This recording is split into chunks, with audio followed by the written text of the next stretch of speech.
Welcome back to A Celtic State of Mind. I'm Paul John Dykes, and tonight I'm joined by Kevin McCluskey, James Mackenzie, and Ian Conroy. We're talking Celtic 1, St Mirren 1, and although it's been pretty much one-way traffic, St Mirren take the lead. Kevin McCluskey, what was your thoughts on the opening goal from the visitors? You know how a couple of weeks back I was saying I love the first note that I write down is like goal Celtic, and I've done that after 3 minutes in the last couple of games. Really didn't like having to write it down today. After 7 minutes, the first real noticeable thing in the game, goal for St Mirren, and it's a really really poor goal. I think that we've given away all round. AJ's a wee bit out of, well, he's not out of position. He's going to close his man down. The ball gets played in behind him. I think Phillips is a bit slow to get out to, is it Kilty that crosses it in? He's a wee bit slow to get out. But once it comes in, I mean, the he's got yards of space in between Scales and Taylor to go for it. I think it's Taylor that should be the one that's trying to get that ball. He's got eyes on the man. He can tell that it's a ball going into that area. It's not going over his head, so he doesn't need to worry about the guy behind him. And then, give him dues. He's got his head in it. He scored it. But we've said it at almost every goal that's come down the left hand side, and Paul, I'll say it so that you don't have to say it. Taylor, arms up, shouting and remonstrating and blaming everyone else in the park apart from himself for that goal.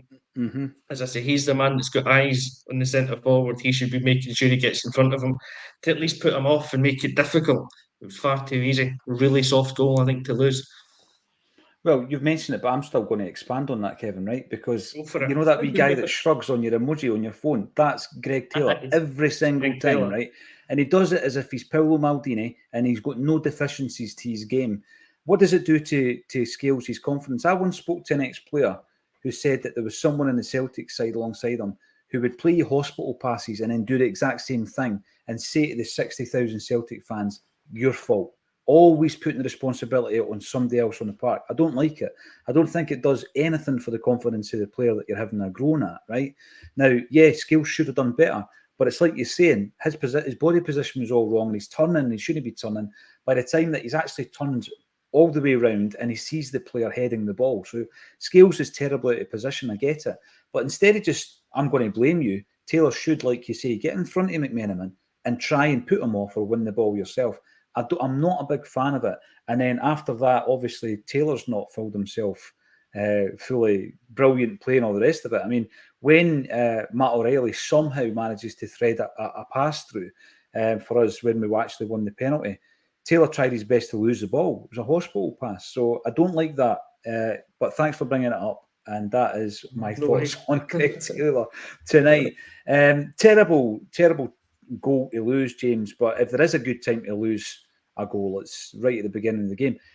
Because since then, I had no doubt we were going to pull it back. And I still have no doubt we're going to win the game. It's far from a vintage performance. And it's been, one-way traffic. But a really, really poor goal to lose, James, wasn't it? Yeah, it was. I'm not sure who it was that was at fault. I saw Scales and Taylor around where the header went in. It's a good header. You can't really put the blame on the keeper for that one. But as he said, if you want a goal to go in, you want it to go at that sort of time. But it's been frustrating the way Celtic have been playing this game. I'm wearing a Borussia Dortmund shirt at the moment, and we've been playing a bit like Dortmund have in the last few weeks. It's all a bit safe. It's all a bit conservative. There's no real sort of creativity or flair or urgency, which we're not winning the game. We're drawing 1-1. We need someone to really try and grab the game by the scruff of the neck, and you can tell the players are getting a bit frustrated. There's not a lot going on in the forward line. We've seen James Forst's name pop up loads in the comment section, getting a bit of stick. And he's not had the best game. He's been really quiet. Anytime I've seen Forrest on the ball, he's lost it. And I think Palmer's been really trying to make stuff happen. We've just been unlucky that Zach Hemming is having a bit of a blinder in this first half. And then Kyogo's just been a bit quiet as well. We've not seen a lot from anyone in the forward lines, and that's resulted in, as you're saying, players being out of position quite a lot. Johnson's been really far forward. There was a point where I think even Liam Scales was further forward than some of the attackers. Scales has popped up in the St Mirren box on quite a couple of occasions. Even Nat Phillips is having to come up a bit. higher up. We're playing a really high line, so you can tell the players are getting a bit frustrated. And I think Rodgers will be sharing the same emotions that we have, all four of us have on this show so far. It's just a frustrating performance, and you want to see a bit more urgency in that second half. Yeah. Now, incidentally, I think even though he was being blamed for the first goal, I think Scales had a very good first half. I mean, there was some brilliant covering for a certain Greg Taylor during that game as well. And I was mentioning Taylor's hospital pass. It was actually for the equalising goal that Turnbull scored. I think with regards to your points around Forest as well, we have been mainly down the left-hand side, haven't we? And most of the traffic's been down that left-hand side. And of course, we do have the energy of Maida and the trickery of Yang that can be called upon if indeed they are required. We pulled the goal back though, and it's through that man Turnbull, Ian, the guy who's been getting a lot of stick this season. He's been thrown in. He was maybe a surprised inclusion in the starting 11, and he scores an absolute cracker of a goal, which is what he does. He can score goals out of nothing from distance, and I was really chuffed. We'll not talk about the penalty just yet, but fantastic strike by David Turnbull, Ian. I didn't see any of the goals. I think I mentioned on the chat, which is a bit of a bummer. So I'll have to go back and recap on that. But yeah, he's got it in his hands to come in and make the jersey his own, I suppose. So whether he's not doing it in training after that burst at the very start of the season, I don't know. Mm-hmm. But you've got to be on it all the time, And I think it was Brendan quoted the last time he was here. Talent alone is not enough. It's hard work and endeavour. And he's got the best example, and this wasn't the question, but the best example is Callum McGregor in terms of his work ethic. He could come in and he can make that jersey his own if he really and if he did that, all benefit to all of us and as a club, because he's got some special attributes to his game. No, he definitely does, Ian, and I've said it so many times. It'd be really sad, I think, if he was to leave Celtic after his contract expires there, because if he was turning in the performances we know he's capable of elsewhere, we would be in the hunt for a player like him, as we did, obviously, and we waited for him, and he got himself back to fitness after that terrible injury, and it's just a shame it's not worked out. And I think that, Ange Postecoglou did rate him, but the timing was everything for David Turnbull, because when he got injured in the League Cup, was it the semi-final he got injured in, or the final against Hibs? Final, I think. The final against Hibs. And he was in tears going off the park. He knew it was a bad one. And by the time he comes back in, we've signed Rio Atati and Matt O'Reilly, who have never looked back. The timing was absolutely terrible. And he's never really been a permanent fixture or a regular consistent starter for Celtic since then. But Brendan Rodgers has shown both with him and with Forest that they are going to get games, that he's going to utilise the squad. And you're thinking after 20 minutes, Turnbull scored a great goal. And you're thinking, brilliant, he's given the gaffer another option. This is what we're talking about, the player grabbing the jersey. And if you make it your own, it's yours to lose after that. Where were you, Kevin, on the Turnbull bus at the beginning of the game? Because obviously Bernardo, I said he's not been dropped. I think it's a rotational thing. He's not a bad game. I think he ran out of puff, actually, against Hibs at Easter Road. But Turnbull, in the first half, despite the penalty miss, I think he's had a decent game. Right, I'm going to disagree with you. Since I agreed with everybody pre-show, I'm going to disagree. I don't think Turnbull's had a great game. You've just been difficult. I'm going to throw my arms up in disarray. Taylor style. I was too nice beforehand, so now I'm going to have to change. No, I think before the game, and I think this was at the point I was getting cut off by my Wi-Fi earlier on. Did you say wife or Wi-Fi? Wi-Fi, or but my Wi-Fi? Wife likes to Wi-Fi, but my wife likes to cut me off when I'm speaking as well. So it could have been either. I just did that, so I'm going to be quiet now. I'll let you speak. Thank you. And I'm getting daggers drawn at me now for the other side of the room. So this might be my last show. Sorry. Yes, Turnbull. I was more on the. I was a bit surprised that he was starting because I didn't think Bernardo did anything wrong to merit coming out the team, and if he was being rested, I like Iwata, so I'd probably have brought him in. But the thing that Turnbull brings, and as much as I'm not fully on board with him as a starter, and I think he's been pretty poor and he's been slow and laborious in the ball today. The thing that Turnbull can do is ping one in for 20 yards out, and that's been the difference today. because our passing's been so slack and poor when we've got to the final third. It's always been either just behind or just in front of a player. We're not picking out the runs. And we've struggled to break down that defence. And the one time that we've got a shot in from that 20-yard range, he's put it in the top corner. And that's why he's there. So he's a conundrum of a player, I think. I like that, a conundrum. Stephen Sloan, I think that the point of playing the short corner, guys, I'm going to write, don't Google it, right? Don't Google it. What do you think the percentage of corner kicks to score a goal from, not directly from a corner, but obviously the corner being the assist, what do you think the percentage is? Kevin, I'll ask you first. This is why... Less than 10. Correct. Less than 10%. Yeah. Less than 10. You're right. It's 3%.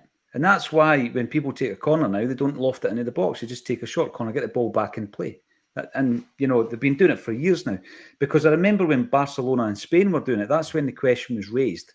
And somebody got the data out and said, why are they doing this? And it was simply because it doesn't result in a goal-scoring opportunity normally. So I think that's the reason why we just get the ball back into play, Stephen.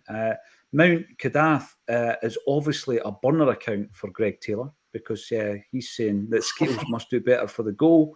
And no, he actually should be doing better for the goal. And you're going to say typical Celtic, poor at defending and attacking set pieces, aerially weak and no decent penalty takers. Football's been good though. Credit to St Mirren. We knew it was going to be tight, James. You spoke about it in your pre-match blogging as well. You were saying this is going to be a tight game. Stephen Robinson's no mug. He's got a solid enough side. They're very resolute in their defensive shape, and they've got a strategy and they're working towards it. But I think we've seen enough in the first half that we can break them down. Yeah, they're a good team. They're an organised team. They're the team that beat us 2-0 last season when we played them, as much as we were having a very much off day. But when you look at the two teams, you look at the gulf in quality, Celtic should be winning this game. Every single person on this show predicted a Celtic win because that's the way things should be going. Celtic are the better team. We just need to be a bit more incisive. The St Mirren team, they've been really hard to break down, but they've been causing some problems going forward as well for the goal. It's a good header, and I think players like Olasanya have been causing a bit of problems. So there's places where they can get at us. I'm not sure how we change in the second half. If it's a personnel change that may be needed, I think I wouldn't be surprised to see someone like, I don't know, perhaps Yang come on off the bench to try and, or Dies Maeda, to come on and try and cause something in that second half. But we just need to be a bit more incisive, a bit more urgency in the team because we're drawn. We need to get the win today. So there's got to be a change for the second half. Would you make it at half-time, James, or do you think we're going 60-65, which is the kind of MO for Brendan Rodgers? I think I'd like to see something at half-time, but I'd imagine he'd see how the team plays after his team talk at half-time and see sort of who's up for it in the second half. Yeah, well, I find it interesting as well. Against Hibs, I was very critical of the wingers. The service into Kyogo was virtually non-existent. Kyogo's not had a great deal of involvement in this game. But I was absolutely astonished, even with the shocking standard of refereeing, that Kyogo was booked just before half-time, Ian, for basically trying to go and get the ball. He was blocked twice, and Kyogo got booked. And I'm looking at it as balanced as possible, trying to see did Kyogo shove him? Did he try and kick out? He was blocked twice and he got booked. It was a horrific decision by the referee. Or am I seeing that through green-tinted specs? Nah, it's spot on. When you saw it in the Glasgow derby, where Butland threw Kyogo to the ground, in the open play. That's a penalty. That impeded him twice, and then he gets booked, And I was listening to Clyde's Super Scoreboard. I don't know if I mention that, but I just did. Anyway, so and a caller came in and he was like, he brought up the point. Obviously, the two penalties they got at the weekend, partly they're both stone walls. I haven't seen them, but Kenny Miller and the host, they were saying, it's impossible because obviously the pop per capita, we're going to have Celtic and Rangers supporting referees. The question was asked about the sort of declaring who you support. I think it's heavily weighted in favour of one particular team that referees support, and that's noted. and they said, well, it's impossible, we'll just get on with it, you know. But if that's the case, and if any club, we should all be impartial. Let's get referees from in England or elsewhere. If that's a problem, there's lots of people, professional referees, who'd be happy to do it and at that stage, you know. And if people can't be impartial, you know, then that's what we should look at. It's never going to happen, of course, but these things are just ridiculous. It's like you can't wait to get the card out of his pocket, you know, and that kind of school teachery face. You know, I'm in charge here. I'll boss you at this ground, you know, and all his mates whistling back in the pub probably.